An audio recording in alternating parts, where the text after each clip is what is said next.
Q services, Q washers, here we are again, another video unloader, this time the ul250, 250 bar, 35 litres.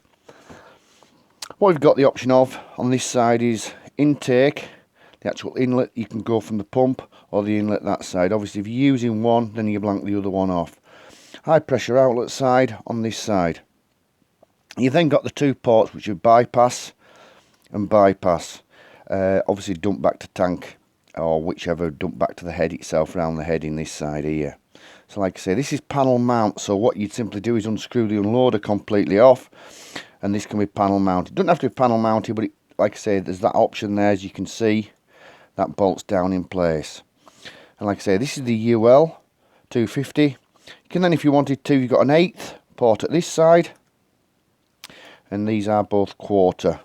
Them are the bypass. 3/8 in, 3/8 in, whichever you choose, and 3/8 outlet. Once you set an unload, once you fit the unloader, you always make sure that unloader is set correctly. So if we screwed this off, what we'd simply see underneath here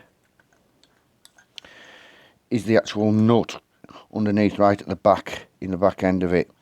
You'd take the nut off the end of it, so this completely unscrews off, and set that unloader correctly. So it means that when you're turning that pressure and you're turning, you've got hold of your gun with the correct size jet, that lance will start to pick up on pressure, You might turn again, and all of a sudden it's not made any difference. It's not changed the pressure at all. At that stage, that locking nut that's underneath there wants to be set, so it means you can't keep turning and over pressuring it, so the motor or pump, whatever the engine you're running on, is or you want it as sweet as possible to unload at the lowest possible unloading point. Thank you very much. Q services, Q washers, eBay and YouTube, and that is the ul250 unloader, and that's for the Kranzel as well, which you'll see on there. Thank you very much. Q services.